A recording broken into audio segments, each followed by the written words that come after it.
Bonjour et bienvenue sur la chaîne de Monkey EDC.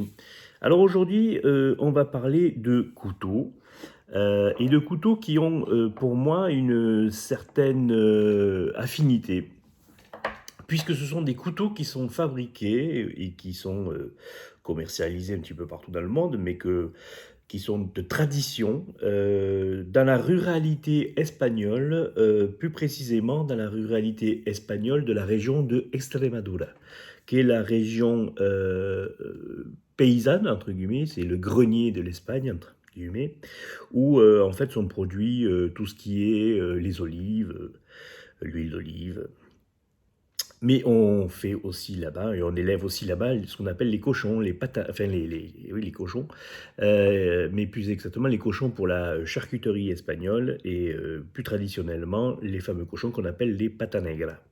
Voilà, ces fameux cochons qui sont pata negra parce qu'ils ont les pattes plus foncées que le reste du corps et qui sont élevés traditionnellement dans des champs où il y a des chênes et les animaux passent une majeure partie de leur temps en semi-liberté et se nourrissent de glands. Parce que le gland est riche, bien sûr, et en châtaigne aussi. On les nourrit aussi avec la châtaigne. Ce qui est riche et ce qui en fait une viande particulière et bien sûr élevée le plus traditionnellement possible pour avoir un label de qualité. Ça, c'est pour la petite histoire. Donc, dans cette région-là, qui est la région originaire de mon père et de ma mère d'ailleurs, puisqu'ils sont nés tous les deux dans la même région, puisque à cette époque-là, les gens se rencontraient de village en village lors des fêtes de village, et donc mon père et ma mère vivaient dans deux villages l'un à côté de l'autre. À cette époque-là, dans les villages espagnols, quelle que soit leur grandeur, enfin je parle dans les villages un petit peu importants, hein, voilà, de la région d'Extremadura, il y avait un coutelier qui fabriquait des couteaux dans chaque village. Parce qu'en fait, c'était un coutelier qui faisait aussi forge. Parce qu'il réparait les outils des paysans, il fabriquait les outils des paysans, et à par la même occasion, il se diversifiait, faisait aussi des couteaux. Il faisait des couteaux pour la table, traditionnellement. Alors en Espagne, les lois ont énormément évolué et il était interdit de porter, pendant une longue période, de porter des lames trop grandes. Et les couteaux pliants étaient limités en termes de taille. Pour éviter, par rapport à la guerre civile espagnole et tout le reste, et puis par rapport à l'histoire un petit peu de l'Espagne, pour éviter que le peuple s'arme. Bon, ça c'était une partie de l'histoire. Donc ils ont gardé ces vieux textes de loi encore. C'est pour ça qu'en Espagne on trouve souvent des couteaux qui sont d'une taille assez réduite. Alors là j'ai trois modèles à vous présenter. Qui sont, alors celui-là, c'est le berger extremeño. Donc c'est le couteau qui était fabriqué traditionnellement dans les villages en Espagne et que maintenant on retrouve. Alors, il porte d'ailleurs le sigle extremeño ici. Généralement, les matières des bois étaient fabriquées avec la matière première que l'on trouvait localement, donc ou de l'olivier ou du chêne. Voilà, puisque c'était les arbres que l'on trouvait le plus souvent dans ces endroits là-bas. Un peu de châtaignier, mais très peu. En Extremadura, ce qu'il faut savoir, c'est que si ça s'appelle Extremadura, ça veut dire extrême, et extrêmement dur. Donc, il faut savoir que c'est un département qui a une oscillation de température entre l'été et l'hiver qui est assez impressionnant. En été, on peut rapidement atteindre les 42-43 degrés et, en été. Et en hiver, on descend et il peut même y avoir de la neige. Voilà. Donc, c'est un pays qui est, pour une partie, sur des grands plateaux, entouré de montagnes, enfin, de collines. Et donc, le climat est un petit peu particulier. C'est pour ça que ça s'appelle Extremadura. Donc il ne pousse pas non plus dans la diversité comment ça s'appelle, des plantes et des herbes, il ne pousse pas tout. Voilà, hein, on va retrouver, puisque les températures peuvent monter très haut, donc on va trouver plutôt la majeure partie du paysage est souvent un petit peu comme les garrigues, hein, dans le Gard, voilà, donc avec des petits arbustes assez qui résistent bien. Il y a quelques forêts, mais ce ne sont pas des forêts de grands arbres, voilà. Donc, on va retrouver donc celui-ci pour revenir. Alors ça, c'est le couteau traditionnel qui a été réédité, hein. Ce qu'il faut savoir, là, c'est une réédition, hein. L'original existe depuis très très très longtemps, hein. Ces couteaux-là sont produits artisanalement depuis très longtemps, dont une marque qui est connue bien particulièrement là-bas, c'est ce qu'on appelle les Don Benito. C'est les Flores Cortés. Voilà. Donc, c'est traditionnellement cette forme-là qui, de toute façon, il faut bien comprendre que c'est une forme traditionnelle en Espagne puisqu'elle vient des morts. Voilà, hein, c'est une forme traditionnelle qui avait été importée avec les morts dans la façon dont ils fabriquaient les couteaux avec voilà, cette partie fine. Si vous allez au nord de l'Afrique, les couteaux ont souvent cette forme-là, très effilée. Donc là, on est sur une feuille en inox, hein. Traditionnellement, c'était fait en carbone, mais là, c'est en inox. Alors celui-là est un couteau donc, qui vient de là-bas, directement, hein. Il a été acheté là-bas à l'atelier, donc Don Benito Flores Cortés. Il est en inox. Comme vous pouvez voir, la lame a bien morflé. Donc celui-là était dans la poche de mon père. Voilà, jusqu'à ces derniers jours, il était dans la poche de mon père. Il a 25 ans, 25-30 ans. Voilà. Et comme vous pouvez voir, à part l'usure bien sûr de l'avoir aiguisé, alors ce qu'il faut savoir c'est que mon père aiguisait les couteaux sur le cul d'une tasse, hein, voilà, une tasse à café comme ça, là, voilà. Il aiguisait ça, les couteaux comme ça, il aiguisait les couteaux entre eux, hein, c'est-à-dire qu'en fait il prenait les couteaux entre eux comme ça, il les aiguisait comme ça, et il aiguisait les couteaux très rarement sur une pierre. Quand il le faisait sur une pierre, en fait, c'était vraiment pour pouvoir rattraper la lame si vraiment il y avait été ça. Donc bien sûr, ce sont des lames qui ont bien vécu, hein, mais qui tranchent, mais costaud, quoi, voilà. De toute façon, vu la finesse de la lame, ça rentre comme vous voulez, hein. Il n'y a aucun souci comme ça. Jean-Luc de la chaîne Couteau vous en parlera, enfin, on a déjà parlé dans des vidéos qu'il a supprimées malheureusement, c'est dommage parce que c'était vraiment des vidéos qui étaient intéressantes où il parlait de cette marque-là très bien, puisque lui-même le connaît, il l'a découvert sur des forums et ainsi de suite. Mais donc ça, c'est vraiment des couteaux, voilà. Et alors, ce qu'il faut savoir, c'est que comme ce sont des outils pour les paysans, c'est comme l'Opinel en France, c'est vendu 3 balles 6 sous, quoi. C'est vraiment vendu une misère. Donc celui-là, je vous dis, il a 25-30 ans. Et vous voyez, bon, qu'il n'a pas branché. Alors régulièrement, ce on peut voir ici, là, c'est qu'il a été, vous voyez, resserré, puisque en fait, on resserrait à l'étau avec, on resserrait un petit peu la virole pour maintenir le couteau, pour pas qu'il se referme. Parce que ce sont des couteaux à friction. Donc c'est pour ça que on faisait ça traditionnellement. Et puis le bois, vous voyez, a bien foncé. Il a même été passé à l'eau et tout le reste pour être lavé. Enfin bon, voilà. Et donc, alors ça, c'est une forme, ce qu'on appelle cabritera. Alors c'est les couteaux qui étaient utilisés par les éleveurs de chèvres. Voilà. Donc cabritera, voilà, c'était pour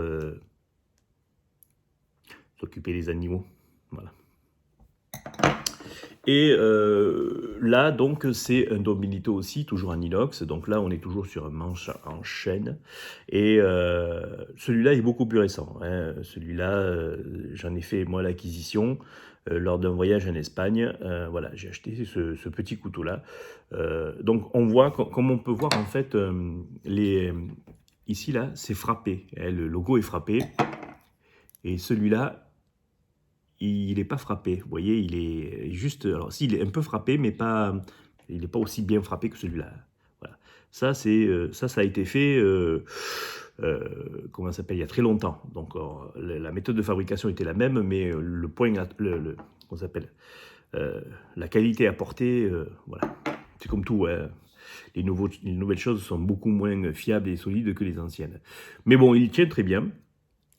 Voilà, et donc il n'a aucun souci, voilà. C'est vraiment un couteau du quotidien, toujours à friction, hein. Donc de temps en temps, ben, on le resserre un peu, hein, voilà. On peut taper un petit peu le clou, sinon généralement on le met dans un étau avec un torchon pour éviter d'esquinter la virole, et on resserre un petit coup, ça resserre ici le bois et ça bouge plus, voilà. Alors, c'était un choix d'avoir des lames en inox, hein, puisque mon père ne supportait pas les lames comment ça s'appelle?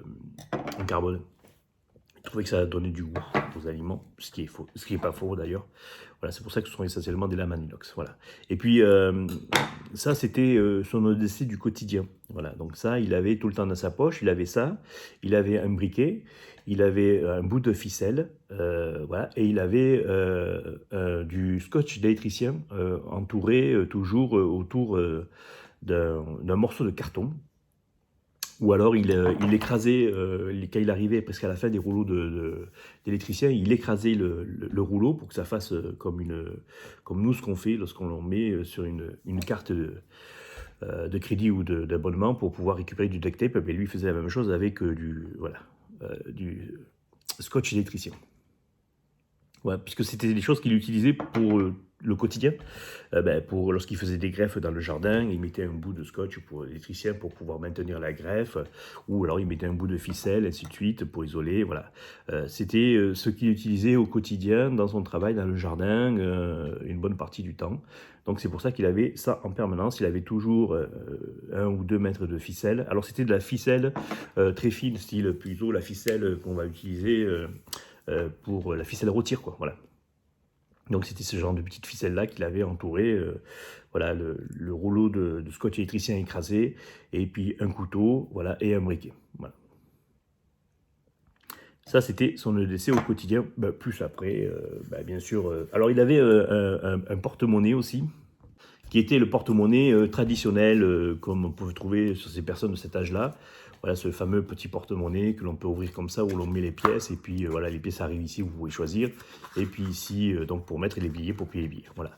Celui-là, moi, je l'ai récupéré. Il en a eu plusieurs, hein, mais bon, celui-là, c'était un des derniers. Moi, je l'ai récupéré aussi avec, bien sûr, son couteau et quelques-uns d'autres des couteaux, dont un vous avez vu sur une vidéo précédente. Voilà. Donc, j'ai récupéré ce petit porte-monnaie. Voilà. En France aussi, ça existait, on le trouve très bien, mais là-bas, en Espagne, ils en sont très friands de ce genre de petits produits-là, surtout les personnes de certain âge. D'ailleurs, je me demande même, sans dire de bêtises, si Jean-Luc n'a pas un style comme ça. Jean-Luc de la chaîne couteau. Voilà quel était son EDC. Donc un petit porte-monnaie comme ça, puisque ils n'étaient pas, comme toutes les personnes d'un certain âge, ils n'étaient pas friands du chèque, ils n'étaient pas friands de la carte bleue. D'ailleurs, il n'avait pas de carte bleue, il avait juste une carte de retrait pour pouvoir les retirer à la poste. Les cartes bleues, tout ça, les Internet et tout ça, lui, ça ne le branchait pas. Lui, ce qu'il voulait, c'était le traditionnel. Donc le traditionnel, il avait ça, un couteau comme ça, un bout de ficelle, un briquet. J'ai pas pu en retrouver, mais à l'époque, il avait un briquet que l'on trouve aussi ici. C'était un briquet tout en inox, avec un système de pierre comme un Zippo, mais c'était voilà, à gaz aussi qu'on rechargeait. C'était pas à essence, c'était à gaz, mais je n'ai pas réussi à y remettre la main dessus. Si un jour j'en trouve un dans un magasin, je pense que je le ferai. Comme ça peut être, voilà, je mettrai ça ensemble, voilà, pour des souvenirs. Donc voilà, alors ça coûte rien du tout, quoi. On est aux alentours des 5 € pièce, voilà. Bon, si vous le trouvez sur internet, ça se trouve maintenant facilement, hein, sur toutes les coutelleries espagnoles, ils font des livraisons partout dans le monde. Voilà, vous trouvez ça pour 5 € plus les frais de port, voilà. On en a assez fait. J'en ai offert du même style à Jean-Charles, lors d'un échange de bons procédés. Jean-Luc a donné le sien comme celui-là, enfin plus grand à Jean-Charles aussi. Voilà, ce sont vraiment des couteaux qui demandent quand même un peu d'attention, hein, puisqu'il n'y a pas de cran forcé, il n'y a rien du tout, hein, mais qui, pour destination des petits travaux, moi avec ça j'ai vu mon père tailler des bâtons, quoi, oui. Voilà. Donc à peu près ce que fait maintenant Jean-Luc avec son opinel pour pouvoir tailler les branches et tout ça, lui ça il le faisait avec ça. Voilà. Voilà, je vous remercie de m'avoir écouté sur cette petite vidéo de présentation de l'EDC d'un paysan espagnol et de la marque Don Benito Flores Cortés. Voilà, vraiment des petits couteaux que je trouve moi très très intéressants. J'en ai quelques-uns et j'en ai récupéré quelques-uns de chez mon père. Et donc c'est vraiment des outils que j'aime beaucoup. Voilà. Je vous remercie. Si vous avez des commentaires, des questions, n'hésitez pas. Je peux vous mettre le lien, où on peut trouver ce genre de produit-là. À savoir que Pierre, de Marguerite Shop, les commercialise. Voilà, les commercialise, donc pour 3 francs 6 sous, ouais, vous pouvez en acheter si jamais ça vous intéresse. Ce sont des couteaux qu'il faut avoir dans sa collection lorsque on est amoureux des couteaux en bois, une lame, un clou, comme dit Jean-Charles ou comme dit Jean-Luc, voilà, des couteaux très simples à friction. Merci bien, au revoir.